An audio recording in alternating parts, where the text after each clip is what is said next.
Sir ನಾನು Kaatera cinema work ಮಾಡೋಗಿಂದನೇ Tarun sir ಜೊತೆ ನಾನು ಡೈರೆಕ್ಷನ್ ಪ್ಲಾನಲ್ಲಿ ಇದ್ದೀನಿ ಅಂತ ಗೊತ್ತಿತ್ತು. ತರುಣ್ ಸರ್ಗೆ ನಾನು ತುಂಬ ಪಿಚ್ ಮಾಡ್ತಾ ಇದ್ದೆ, ಕತೆಗಳೆಲ್ಲ ಪಿಚ್ ಮಾಡ್ತಾ ಇದ್ದೆ.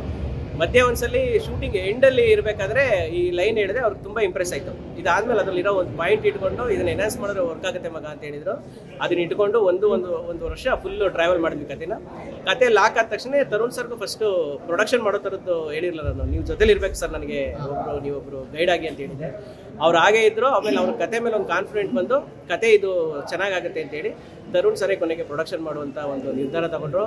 ಇವತ್ತು ಇದೆಲ್ಲವೂ ಇಷ್ಟು ಚೆನ್ನಾಗಿ ಬಂದಿದೆ ಅಂದರೆ ಒಬ್ಬ ನಿರ್ದೇಶಕಗಿರೋ ಈ ಸ್ಟ್ರೆಂತ್ಗಿಂತ ಒಬ್ಬ ಪ್ರೊಡ್ಯೂಸರ್ಗಿರೋ ಪ್ಯಾಷನ್ ಅಂತ ಹೇಳಬೇಕು.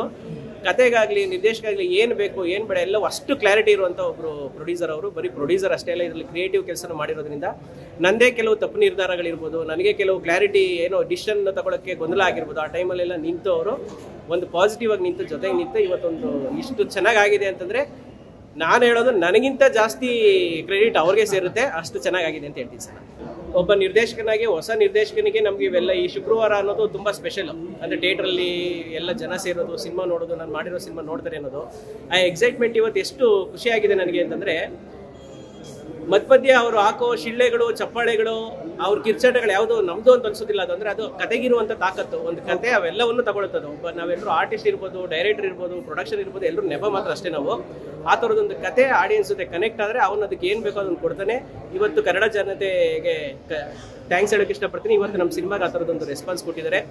ಹಾಗಾಗಿ ಈ ಶುಕ್ರವಾರ, ಶನಿವಾರ, ಭಾನುವಾರ ರಜಾ ದಿನಗಳೇ ಇರೋದ್ರಿಂದ ಆಡಿಯನ್ಸ್ಗಳು ಥಿಯೇಟ್ರಿಗೆ ಬನ್ನಿ. ನಾನು ಮೊದಲೇ ಹೇಳಿದಾಗೆ ನಿಮ್ಮ 200 ರೂಪಾಯಿ ಮತ್ತು ನಿಮ್ಮ 2 ಗಂಟೆ ಬೆಲೆ ನನಗೆ ತುಂಬ ಚೆನ್ನಾಗಿ ಗೊತ್ತು. ನಾವು 100 ರೂಪಾಯಿ ಇಟ್ಕೊಂಡು 2-3 ದಿನ ಜೀವನ ಸಾಗಿಸುವಂಥ ಬ್ಯಾಕ್ಗ್ರೌಂಡಿಂದಲೇ ಬಂದಿರೋದು. ಹಾಗಾಗಿ ನೀವು ಕೊಡೋ 200 ರೂಪಾಯಿನ ಒಂದು ಕ್ಷಣನೂ ಮೋಸ ಮಾಡಿದೆ. ನಿಮ್ಮ 2 ಗಂಟೆನೂ ಫುಲ್ ನಾನು ನಿಮ್ಮ ಎಂಟರ್ಟೈನ್ ಮಾಡಿ ಕಳಿಸ್ತೀನಿ. ನೀವು ಹೊರಗಡೆ ಹೋಗಿ ನನ್ನ ಬಗ್ಗೆ ಹೆಮ್ಮೆಯಿಂದ ಮಾತಾಡೋ ಥರದ್ದು ಒಂದು ಸಿನಿಮಾ ತೆಗೆದಿವಿ. ದಯವಿಟ್ಟು ಎಲ್ಲರೂ ಬಂದು ಸಿನಿಮಾ ನೋಡಿ ಅಂತ ಹೇಳ್ತಾರೆ. ಸರ್ ಏನಿಲ್ಲ, ನನಗೆ ತುಂಬ ರೆಕಗ್ನೇಷನ್ ಸಿಕ್ಕಿದ್ದು ಒಬ್ಬ ರೈಟರ್ ಆಗೇನೆ. ನನಗೆ ಗುರು ಶಿಷ್ಯರು ಸಿನಿಮಾದಲ್ಲಿ ಆಣೆ ಮಾಡಿ ಹೇಳ್ತೀನಿ ಇರ್ಬೋದು, ದರ್ಶನ್ ಸರ್ ಸಿನಿಮಾದ ಕಾಟೇರದಲ್ಲಿ ರೈತ ಗೀತೆ ಇರ್ಬೋದು, ನಾನು ಅದರಲ್ಲೇ ಸಕ್ಸಸ್ ನೋಡ್ಕೊಂಡಿದ್ದು. ಇದು ಫಸ್ಟ್ ಟೈಮ್ ಒಂದು ಡೈರೆಕ್ಷನಲ್ಲಿ ನನಗೆ ಇಷ್ಟೊಂದು ರೆಸ್ಪಾನ್ಸ್ ಬಂದಿರೋದು ಖುಷಿ ಆಗುತ್ತೆ. ಅಂದರೆ ಒಬ್ಬ ಅದು ರೈಟರ್ ಆಗಲಿ, ಒಬ್ಬ ಡೈರೆಕ್ಟರ್ ಆಗಲಿ, ಸಕ್ಸಸ್ ಅನ್ನೋದು ತುಂಬ ಖುಷಿ ಕೊಡುವಂಥ ವಿಚಾರ ಸರ್. ಅಂದರೆ ಈ ಸಕ್ಸಸ್ ಅಂದರೆ ಏನಂದರೆ ನಾನು ಇಷ್ಟಪಟ್ಟಿದ್ದನ್ನು ಆಡಿಯನ್ಸ್ ಇಷ್ಟಪಡ್ತಾನೆ ಅನ್ನೋದು ಅಷ್ಟೇ, ಅದೇ ಅಲ್ಟಿಮೇಟ್. ಅದು ಎಷ್ಟು % ಜನ ಇಷ್ಟಪಡ್ತಾರೆ ಅನ್ನೋದ್ರ ಮೇಲೆ ಅದು ಎಷ್ಟು ಪರ್ಸೆಂಟೇಜ್ ಸಕ್ಸಸ್ ಅನ್ನೋ ಥರ ಇರುತ್ತೆ. ನನಗೆ ದಿನದಿಂದ ದಿನಕ್ಕೆ ಅದು ಜಾಸ್ತಿ ಮಟ್ಟಕ್ಕೆ ಆಗ್ತಾ ಇದೆ. ಹಾಗಾಗಿ ಇದೊಂದು ಖುಷಿ ವಿಚಾರ ಸರ್. ಸೊ ನಾವು ಸಿನಿಮಾ ನೋಡಿದಾಗ ಎಲ್ಲೂ ಒಂದು ನಿಮಿಷ ಕೂಡ ನಮ್ಮದು ಮೈಂಡ್ ಈ ಸಿನಿಮಾ ಬಿಟ್ಟು ಎಲ್ಲೂ ಹೊರಗಡೆ ಹೋಗಲಿಲ್ಲ. ಅಷ್ಟು ಕ್ಯೂರಿಯಾಸಿಟಿ ಮೇಂಟೈನ್ ಮಾಡೋ ಥರ ಮಾಡಿದ್ದೀರಾ. ಅಂದರೆ ಈಗ ನೀವೇನು ಅದಕ್ಕೆ ಕ್ರೆಡಿಟ್ ಕೊಡ್ತಾರೆ ಎಲ್ಲವೂ ಕತೆಗಿರೋ ತಾಕತ್ತು ಸರ್ ಅದು, ಮತ್ತು ನೈಜ ಘಟನೆಗಿರೋ ತಾಕತ್ತು. ನಾನು ಯಾವಾಗಲೂ ಫಿಕ್ಷನ್ ಬರೆಯೋದು ಈಸಿ, ಅಂದರೆ ಕೂತ್ಕೊಂಡು ಮರ ಸುತ್ತೋ ಸೀನ್ಸ್ಗಳಿರ್ಬೋದು, ಫೈಟ್ ಇರ್ಬೋದು, ಇವೆಲ್ಲವನ್ನು ಬರೆಯೋದು ಈಸಿ. ಇದಕ್ಕೆ ಆಡಿಯನ್ಸ್ ಕನೆಕ್ಟ್ ಆಗ್ತಾನೆ ಕನೆಕ್ಟ್ ಆಗಲ್ಲ ಅನ್ನೋದು ಸೆಕೆಂಡ್ರಿ. ಅದು ಎಂಟರ್ಟೈನ್ ಫ್ಯಾಕ್ಟರ್ ಆಗ್ಬಿಡುತ್ತೆ.